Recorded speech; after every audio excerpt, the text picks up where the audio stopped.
ఈ సమాజం ఎటుపోతుంది?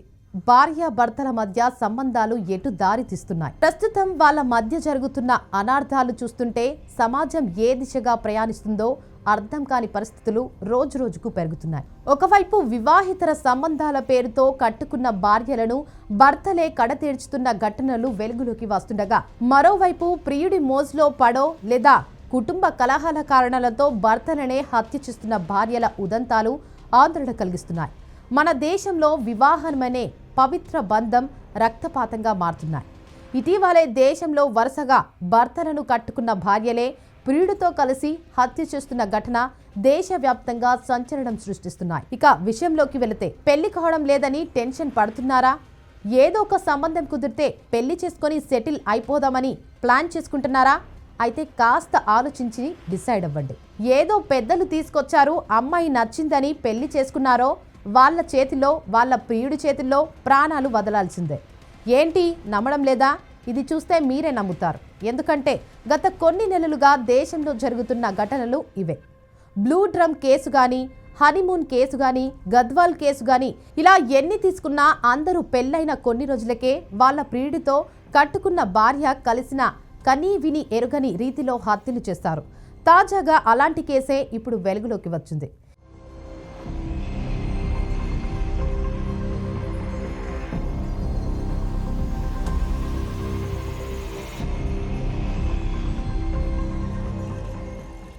ఇప్పటి కేసు వచ్చేది బిర్యానీ కేసు అని చెప్పొచ్చు. ఏంటి, నమ్మడం లేదా? అవును, నిజంగా బిర్యానీ పెట్టి మరీ భర్తను హత్య చేసింది ఓ భార్య. ఇక కేసులో మరిన్ని విషయాలు తెలియాలంటే ఇంకాస్త లోతుగా వెళ్ళక తప్పదు. భార్యల అక్రమ సంబంధాలు భర్తలు ఉసురు తీస్తున్నాయి. ఇతరులతో శారీరక సంబంధాలు పెట్టుకుని కట్టుకున్న భర్తను కాటికి పంపించడం ఆధునిక భార్యలకు చాలా చిన్న విషయం అయిపోయింది. గడిచిన 2-3 ఏళ్లుగా భార్యల చేతిలో భర్తలు అన్యాయంగా బలవుతున్న ఘటనలు కలకలం రేపుతున్నాయి.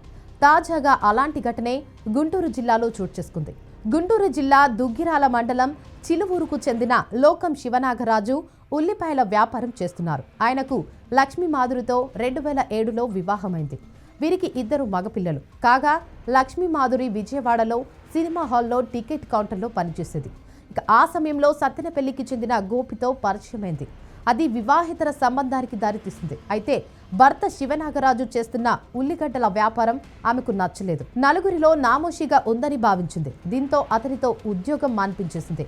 తన ప్రియుడైన గోపి హైదరాబాద్లో కారు ట్రావెల్స్ నిర్వహిస్తుండటంతో భర్తను అక్కడికి ఉద్యోగానికి పంపింది.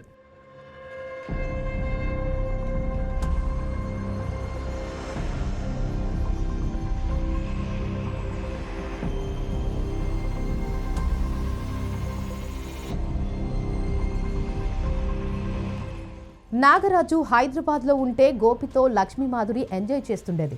కొంతకాలం తర్వాత శివనాగరాజు హైదరాబాద్లో ఉండలేక చిలువురు వచ్చేశాడు. తిరిగి ఉల్లిగడ్డల వ్యాపారం చేయడం మొదలుపెట్టారు. శివనాగరాజు ఎక్కువగా ఇంటి వద్ద నుంచే వ్యాపారం చేస్తుండటంతో ప్రియుడితో సంబంధానికి అడ్డుగా మారింది. ఇక ఆ వ్యాపారం నచ్చలేదని భర్తతో గొడవ పడింది. దీంతో భార్యాభర్తల మధ్య వివాదాలు ఏర్పడ్డాయి. తరచూ వాళ్ళ ఇద్దరి మధ్య ఘర్షణలే జరిగేవి. ఇక ఎలాగైనా భర్త శివనాగరాజు అడ్డు తప్పించుకోవాలని లక్ష్మీ మాధురి భావించింది. అందుకు తగ్గట్లుగానే ఓ పథకం కూడా వేసింది.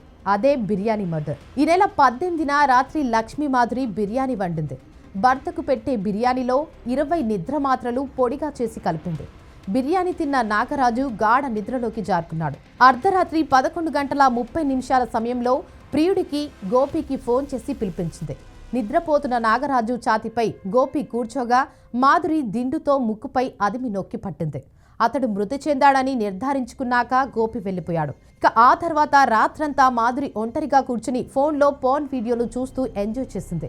తెల్లవారుజామున 4 గంటల సమయంలో ఇరుగు పొరుగు వారిని పిలిచి గుండె నొప్పితో తన భర్త చనిపోయాడని హడావుడి చేసింది.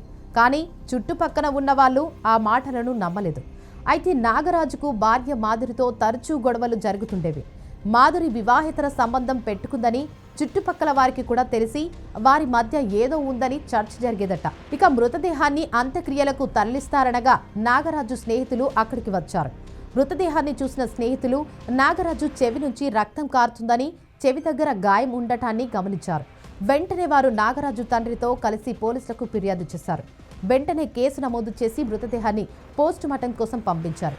పోస్టుమార్టం నివేదికలో నాగరాజు ఛాతీ దగ్గర ఎముకలు విరిగిపోయాయని, ఊపిరాడకుండా చేయడంతోనే అతను మరణించాడని తేలింది. వెంటనే పోలీసులు మాధురిని అదుపులోకి తీసుకుని ప్రశ్నించారు. విచారణలో అస్సలు నిజాలు బయటపడ్డాయి. దీంతో పోలీసులు నాగరాజు భార్య మాధురిని, ప్రియుడు గోపిని అరెస్ట్ చేసి జైలుకు పంపించారు.